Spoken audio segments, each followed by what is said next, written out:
the Sufi Heart Podcast with Omid Safi, featuring teachings and stories from the wisdom of the Islamic tradition. Omid invites you to a meditation on the transformative power of love and recalling the necessity of healing our own hearts through healing the world. If you'd like to support Omid's podcast, please visit BeHereNowNetwork.com/Omid. Hello, welcome back to the Sufi Heart Podcast with Omid Safi. It is a pleasure to welcome you back to the second part of our program that deals with the extraordinary mystical allegory, Conference of the Birds by Attar. In the first part of this episode, we dealt with the introduction, where Attar sets up his whole framework for the oneness of existence that we're all already immersed in. He introduces us to this tender and maternal image of the prophetic presences. And in this part, we're going to be dealing with the allegory of the birds themselves. Now, in so many traditions, the bird is always a metaphor for the spirit. Think about something like the dove in Christian symbolism. In other traditions, the bird in a cage is seen as a reminder of how we sometimes forget about the fact that our spirits are meant to soar into ever higher grounds. And many Muslim sages, like Ahmad Ghazali and Ibn Sina, had previously written texts on this theme of the bird as a spirit. But never had it been developed so fully and so beautifully as what Attar does here. So, in the overall context of this story is actually a remarkable device. There is a conference of the birds. There's a gathering of the birds. And the birds are of different varieties. We're going to encounter an eagle. We're going to encounter a peacock and other types. And each bird actually corresponds to a tendency inside of us. There's one bird among them called the hudhud, the hopi bird, which is the spiritual guide. This is the guru. This is the teacher. This is the bird that has gone on the spiritual path before, and he has met with the king of the birds, the one that jokingly I like to call the big bird, but try not to think of the Sesame Street character. And the big bird, of course, is God. And Attar already tells you in the very beginning of the journey that when we go on the quest and when we come to have this face-to-face encounter with the divine, we're going to come and see that we ourselves, collectively, all of us together, are a reflection of God. That when we look at God, we see ourselves, and if we look at the totality of us, we're going to see God. And there's a great pun that we're going to come back to at the very end of this story that is one of the great masterpieces in all of Persian literature. But we begin with the tale of these birds. And we begin with the tale of this hopi bird, this guide bird, and with the call that in the beginning he is told to carry with him Name Ishq Azal, the scrolls of love eternal, the book of a love that has no beginning and has no end.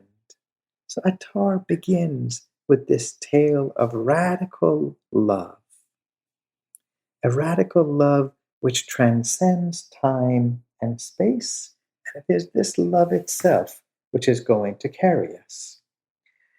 He goes on to say that this is the love that in time before there was a time, our souls were reminded of. This is what in the language of the Quran is referred to as the primordial covenant, when we heard through our soul the sweet, melodic, intoxicating sound of the divine, asking us the ultimate rhetorical question, Alastu barabbakum? Am I not the Lord who cherishes you, nourishes you, and sustains you? And the souls responded in ecstasy, yes, indeed, bear witness, O Lord.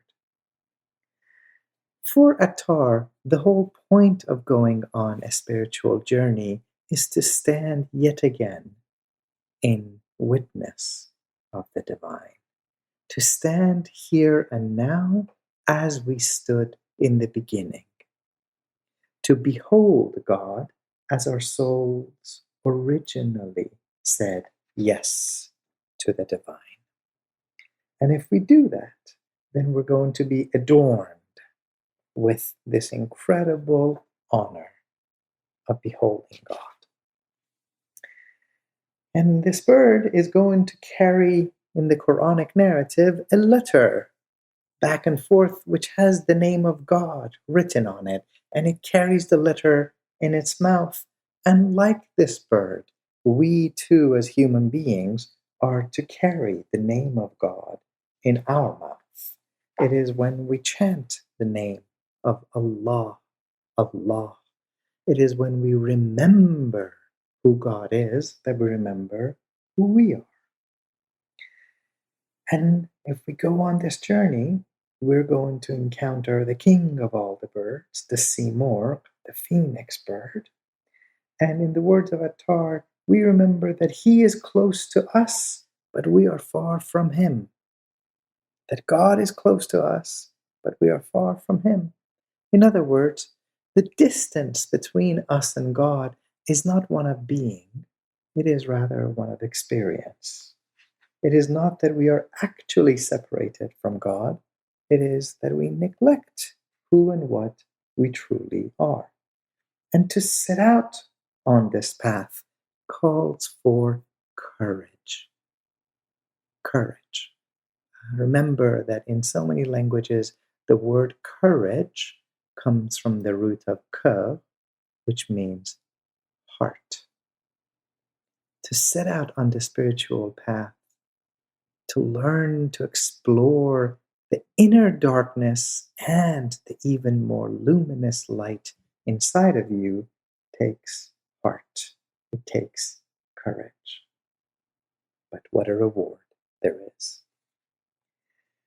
So the hudhud comes, the hopi bird comes to these gathering of birds and starts inviting them to set out on the journey. And each one of the birds offers a very lame and sad excuse. We're going to encounter these birds and listen to some of their excuses. And this is very telling that Attar begins the tale of this powerful mystical allegory where we set out together to behold the face of God, not by telling us how awesome the face of the beloved shall be, but actually he starts us where we are, lame, sad, seeing ourselves as unworthy. And this is in fact a prophetic pattern. The prophet says, speak to people where they are. If you want people to join you on a journey, you got to address them where they are. So where are most of us? Most of us do not see ourselves as worthy of setting out on such an extraordinary quest. In this desire that we have to not see ourselves as worthy, we offer all kinds of excuses. It's actually a terrifying thing for the ego to admit that we are meant to be one with all, that we are actually destined for a cosmic encounter with the source of all existence, that this more limited existence that we have contrived for ourselves is actually quite comfortable. Sometimes I give an analogy to my friends. It's a little bit like the Lion King story from Disney, where Simba runs away from his destiny, goes and lives in the forest, eats maggots and flies, and is singing to himself Hakuna Matata until he meets his own hudhud, his own hopi bird, his own Sufi guide, Rafiki, who brings them to the place where he looks into the water and he sees the reflection of the face of the king. And that's when he remembers who he's meant to be, right? Remember that great voice, remember who you are. And we have to remember who we are. And this Hopi bird, this hudhud, is going to carry them. So he talks with the nightingale, and the nightingale says, I wasn't meant to see the king of the birds. It's enough for me to love a rose. I am enchanted by the rose, and I don't need to go out on a journey. And the Hopi bird has to gently slap down that excuse and say, well, the beauty of the rose is going to fade in a few days. No, you are meant for something more. You're meant for the beauty that will never fade. Then goes on and meets a different character. He meets a peacock. Oh, how beautiful is a peacock! Feathers of 1,000 different colors. And the peacock says, well, it's enough for me to be close to the king of the birds. It's enough for me to get to paradise. I don't actually need to see God. And the Hopi bird says, no, don't settle for just paradise. There is a place beyond paradise. He offers this wonderful poem. If you're a whole human, see all, seek all, become all, be all, choose all. This reminder that we have to choose the whole. We have to become one with the whole, and not to settle for simply avoiding hellfire or even just getting into paradise.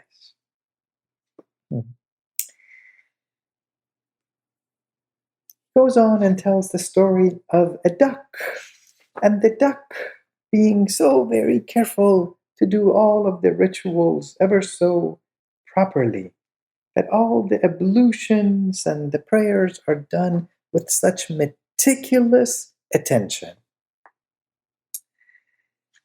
And of course, it's good to care about the rituals. It's good to care to perform these rituals beautifully and with full presence. But the Hopi bird tells this creature, this duck creature, that no, you have become trapped in the ritual itself. And you got to go beyond ritualism and remember what the rituals were meant for. Goes on and on to meet more characters, and every character, of course, these characters, they're all us, they're all inside of us, and they're all offering the same excuses that many of us have offered at different points of our own spiritual journey and our own spiritual not journey. In fact, I think if we look back on most of our life, many of us can see periods of life that it seems like we have been not journeying, not seeking. It becomes a little bit like that movie, if you ever saw it, The Groundhog Day, where you wake up with the same alarm clock. You get dressed the same way. You go to the same work. You do the same thing. There's a very powerful scene in the movie where you step into the same puddle, right? And how often is our own existence like this? Maybe there's a person who's just gotten under your skin, and every day, every week, you end up having the same conversation with them, same argument with them. You repeat the same conversation that you've had so many times, you can almost hit play and just play out that old discussion, that old fight. And in the Groundhog movie, eventually, there's a way to disrupt the rut that you're in. There's a way to live a new day, a fresh day, and that comes when you experience love, real love, transformative love. With love, every day sets you out on this journey. So the hudhud is also trying to break these birds out of the rut that they are in, to get us to move beyond the rut that we are in. And every one of them, of course, has an excuse. He meets the falcon, who says, well, I was meant to sit on the arm of the king, and it's good enough for me to be associated with some earthly powers. I don't need to actually go to the king bird. And the hudhud has to encourage him. There's a king beyond these kings. One of the creatures that I've always felt represents the condition of so many of us is a heron. And the heron is an edge dweller. The heron sits on the threshold of the ocean. It's neither a creature of the land nor of the ocean. Sits right on the cusp of the two. Maybe it sees itself as being unworthy of going into the ocean. And the hudhud, the Hopi bird, has to tell him, do you see the waves of the ocean? The waves of the ocean are because of ecstatic love for God. Come, my friend, into the ocean. You are not meant to sit on the edge. And I wonder how often we have sat for far too long on the edge of our own existence. There's an ocean right in front of you, but it's terrifying to go in. You see the path that is laid before you, but you think about everything that you would need to change, and we don't. Until someone calls us, someone beckons us, someone invites us to go. Probably the story that I think identifies the condition of most of us, and this is the last of the birds, because this is ultimately the ultimate excuse, is a goldfinch. And the goldfinch, the sweet and tender creature, says, how should I reach close to this splendid phoenix? Union with him, how can it ever be meant for someone as small as me? I'm either going to burn up or die on the way, but I will never reach him. This is our own condition. And what I love about the response of the hudhud, of the guide bird, of the spiritual teacher, is that he doesn't argue. He doesn't tell the goldfinch, oh, you are so silly and stupid to think this. He tells him a story. He says to him, look at this love affair that the king has with us. There is a connection between us. There's a relationship between us. If I told you what this heart connection between us was, everyone would be filled with longing. You would come Pai Kuban or John Boz. You would come stomping your feet with joy and scattering your life to get there.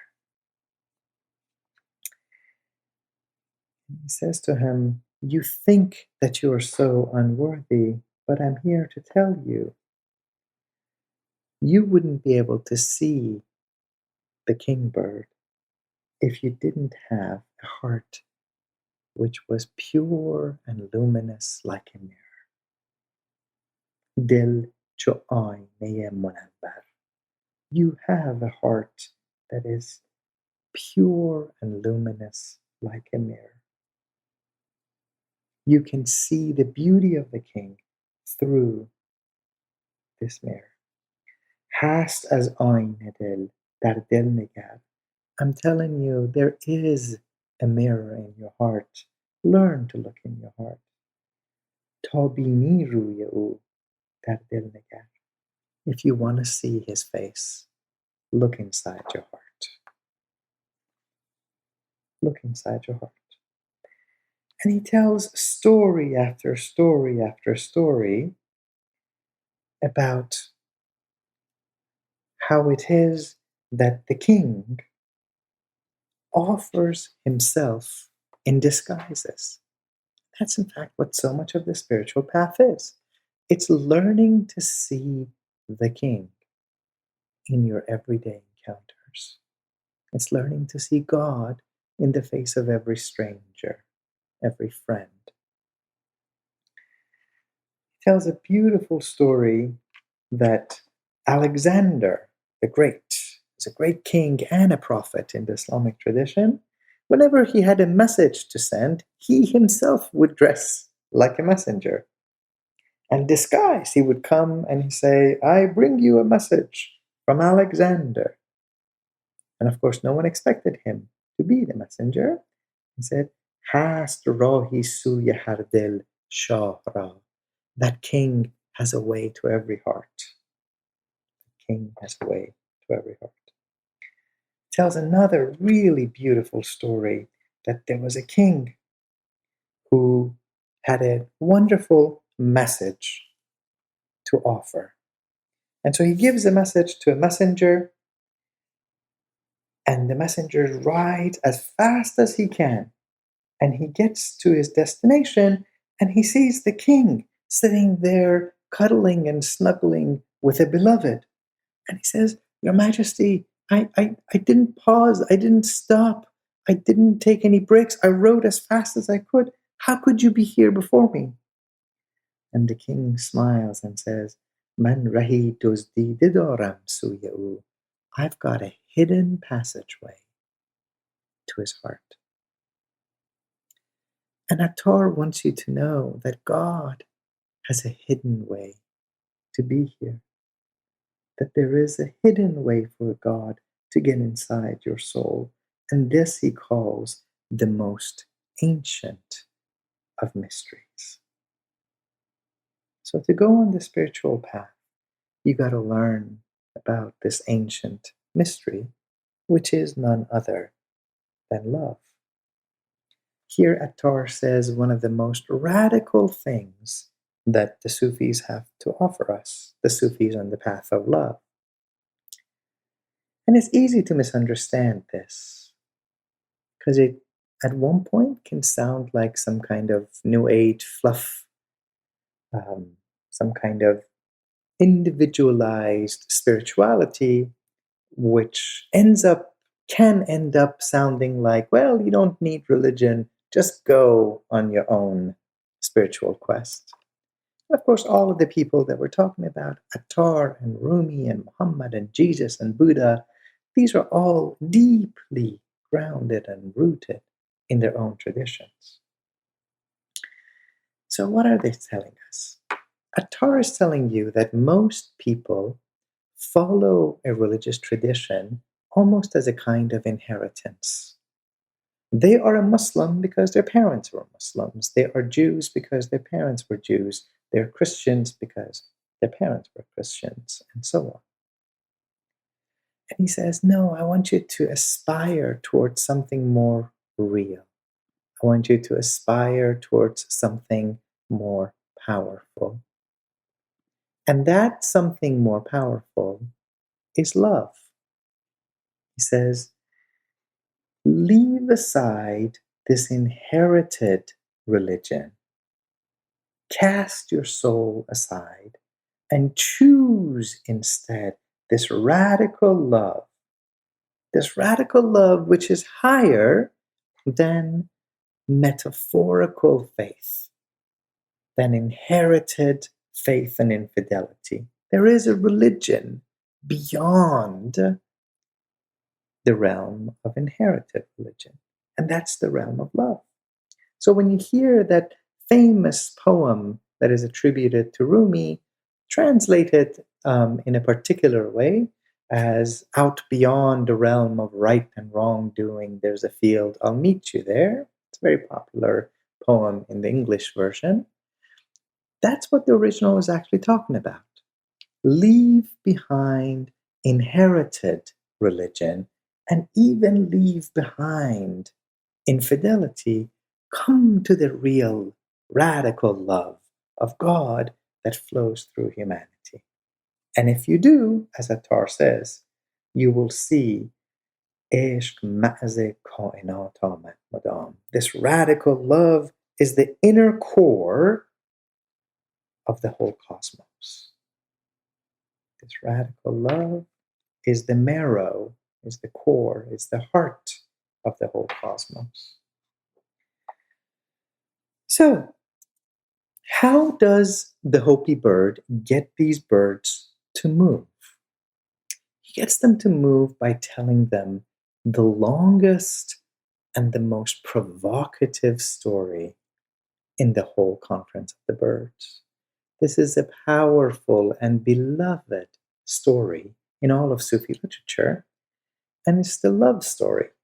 It's the most unlikely love story of a sheikh, an old man called San'an, and a Christian maiden.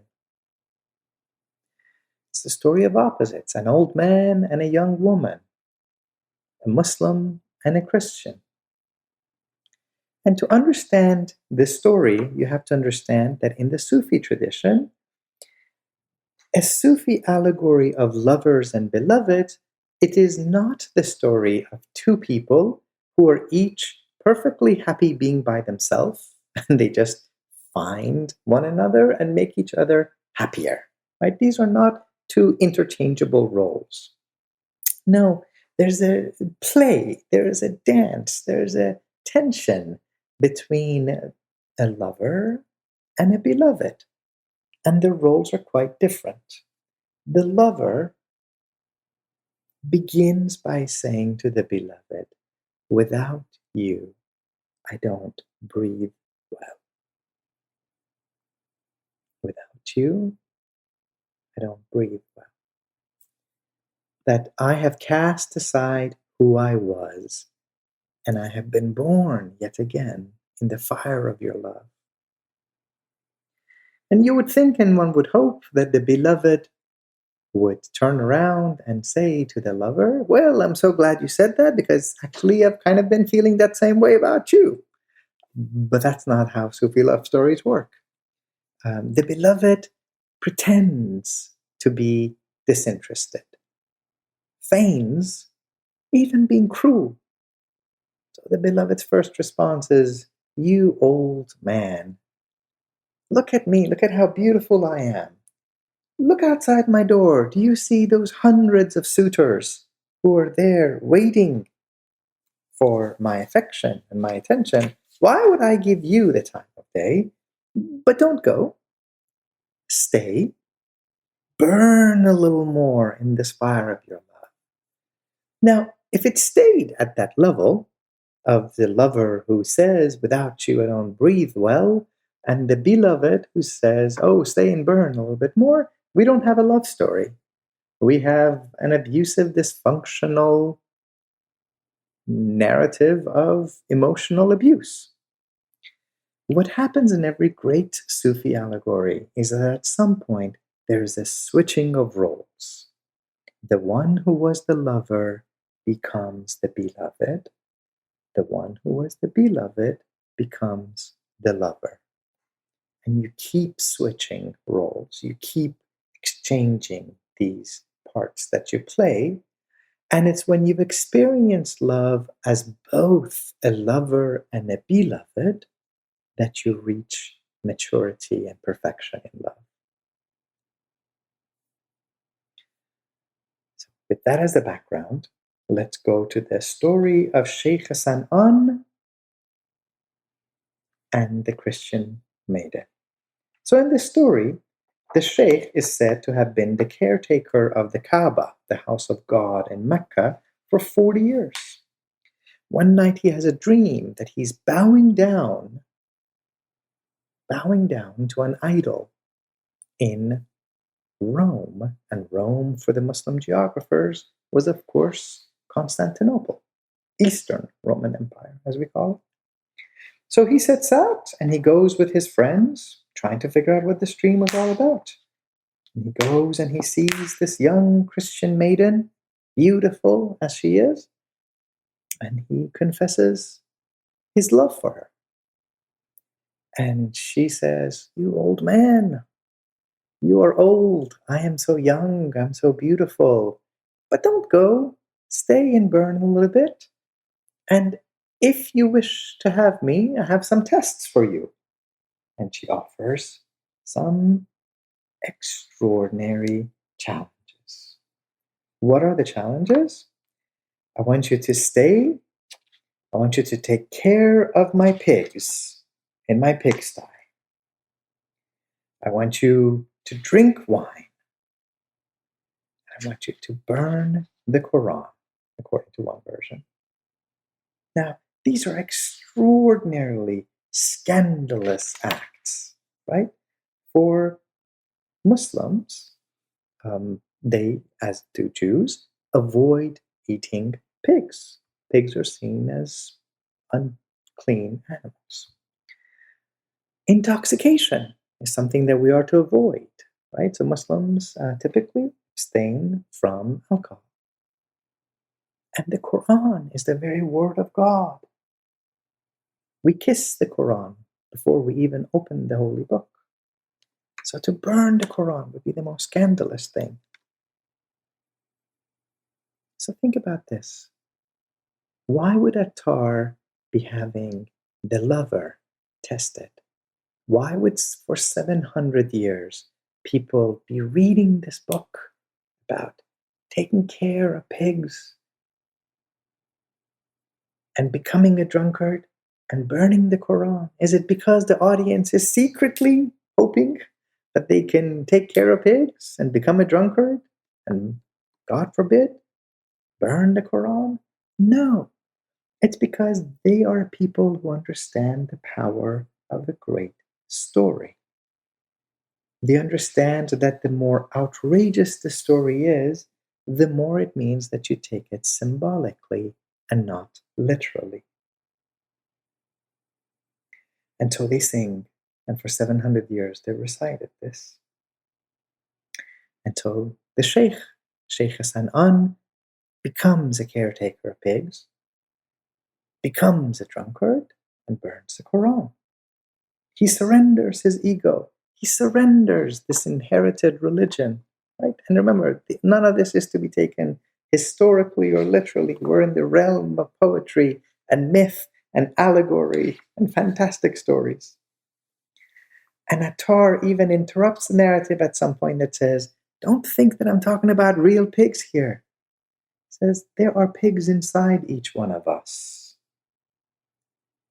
that we have to overcome. So the Sheikh didn't come to Constantinople, to Rome alone. He came with a bunch of his disciples. And the disciples are like, well, the Sheikh has gone cuckoo. The Sheikh has lost it. So they leave him and they return to Mecca. And this is very telling. They come and they see the friend of the Sheikh when they get back to the Kaaba, back to Mecca. And that friend says, "Where's the Sheikh?" And they said, "Oh, we went with him to Constantinople and he lost it. He became the caretaker of a pigsty and a drunkard, all for the sake of this Christian girl." And the friend says, and this is so important to understand, how the Sufi path of love is also a path that we journey on together. He says, if he became a drunkard, you should have become a drunkard. If he took care of pigs, you should have taken care of pigs. If you call yourself friends, friends do not abandon friends. So the disciples turn back around and they start heading back towards Constantinople. And here, there's an intervention. There's a dream of none other than the Prophet Muhammad, the same prophet that we visited in the introduction as this maternal figure. And the prophet appears to the Christian maiden with a simple command: now it is your turn. You have been the beloved, now you must go and learn to become the lover. Go and seek after your sheikh. He has made himself humble to you. Now you must learn to make yourself humble. So the Christian maiden now starts abandoning the qualities of the beloved and learning to become the lover. She now goes and chases after the sheikh, and the sheikh comes and runs to her. The two of them have this ecstatic union. با بت خود همدم و همساز شد. Return and go back again and be one with this idol that you loved so much. Learn to breathe again with her in sympathy and in intimacy. Go and play your games of love together. So they go, they have this union, and together they return back to the ocean of the divine. قطره‌ای بود و در این بحر مجاز سوی دریای حقیقت رفت باز. They were drops in the ocean, and these drops returned back to the ocean of reality. رفت او و ما هم همه هم می رویم. These drops went back to God, and we too are always returning to God. When the birds who've been offering all of these lame excuses hear this extraordinary story of the lover and the beloved, this is all the motivation that they need to set out on the path. Attar, like Rumi after him, recognizes that real spiritual stories can transform you. That a story that is a sacred tale, that is a story that is about the heart and the spirit and transformation, moves you beyond the apathy of your own soul, beyond being an unbeliever to the majesty and the light that you already are, and propels you on the path. And the birds set out on this path, and there's a marvelous sight that they encounter. Attar says, بود راهی خالی و سیر ای عجب. Wonder, the wonder. They go to set out on the path, and they notice that the path is empty. So think about this. It's taken so much for these birds to agree to set out on the path. They agree to set out on this journey, on this mystical quest, and they go, and what do they encounter? Nothing. An empty path. There's neither good nor evil on this path. Why is that? Because there's nothing on the quest. There's nothing in the spiritual journey aside from what we bring to it. We bring the good, and we bring the evil. The wonder that we experience and the challenges that we experience on the spiritual path They're all from what we ourselves bring to it. Now, in the interest of time, remember that this is a long story of 4,000 some odd lines. So I will skip through some parts. They go through certain valleys. They travel through extraordinary adventures. There's the valley of seeking. There's a valley of love. There is the valley of intimate knowledge of God. There's the valley of being content with God. There's the valley of oneness. There's the valley of bewilderment. And then there's the valley of not even union, but letting go. Letting go of your notion of yourself as a bounded self, limited self, and remaining in God. Remaining in God. Attar at one point says, it's not even that you achieve union with God. Because to even speak of union is actually that there's you and there's God, and these two become one. At some point, you just realize that all that there has ever been is the one. That you've never been separated from God.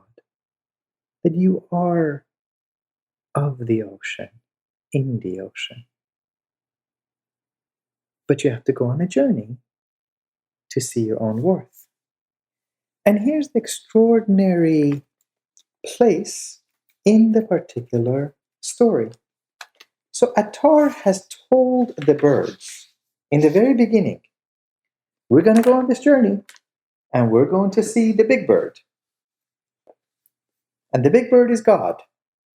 The sea morp, the phoenix, is God. He tells you the punchline in the very beginning of the story.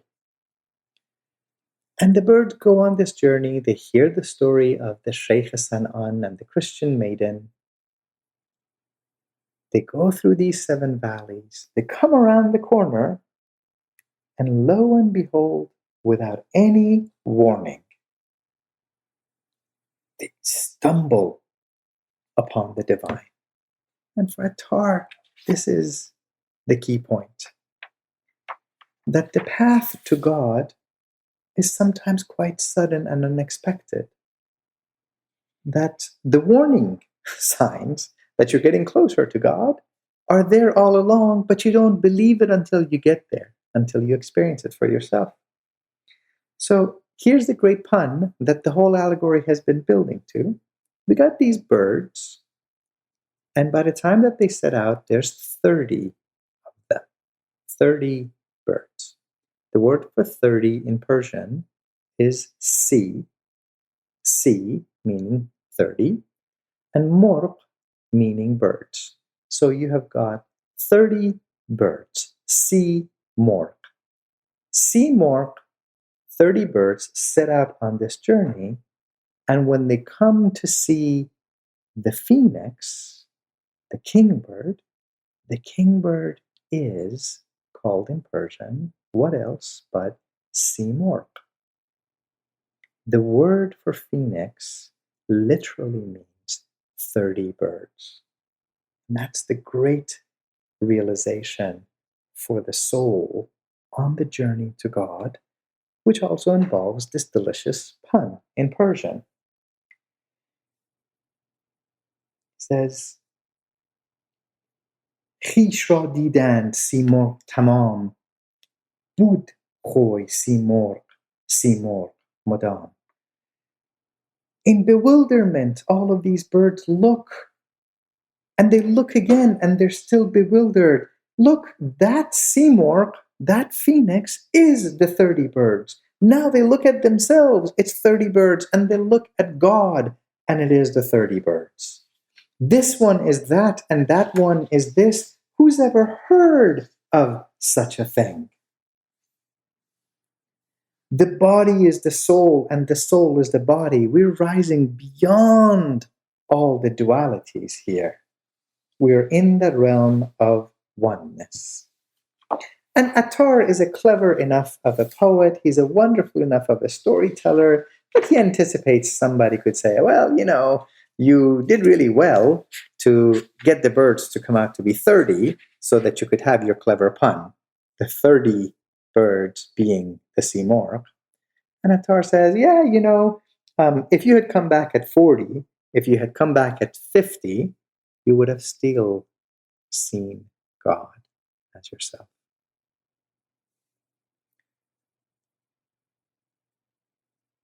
This is the point of our whole journey. We can sit there and we can read any book, listen to any talk, maybe even a podcast, and have someone tell you that you, my dear beloved, are a mirror for God. That your soul is not cut off from God. You are not alone, and you are not abandoned. You are one with the all. You are not even a part of the whole. You are embraced in the all. You are a drop of the whole ocean. You are one with Allah. And yet, until we go on our own journey, until we have our own experiences, it's hard to take this truth to heart. And when we do come to that realization, we will all have that realization.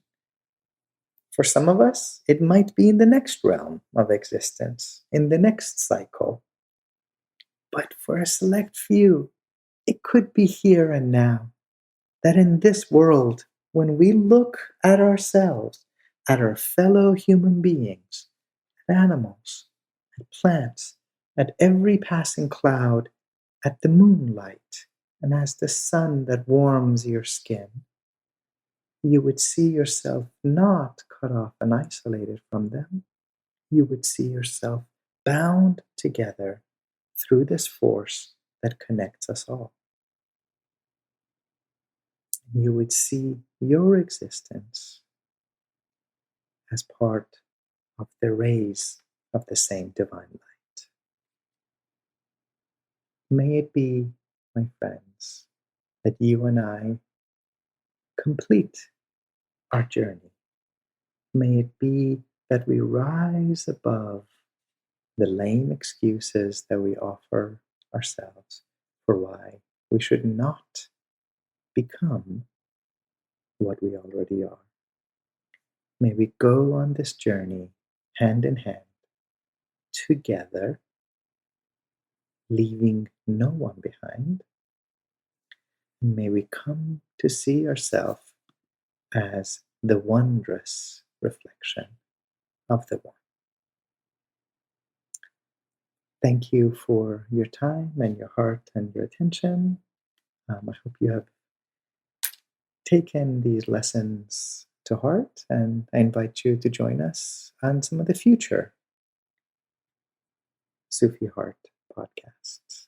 Until then, I wish you peace and love that elevates and uplifts. Süleyman kuş dili bir dediler. Süleyman kuş dili bilir dediler. Süleyman var Süleyman.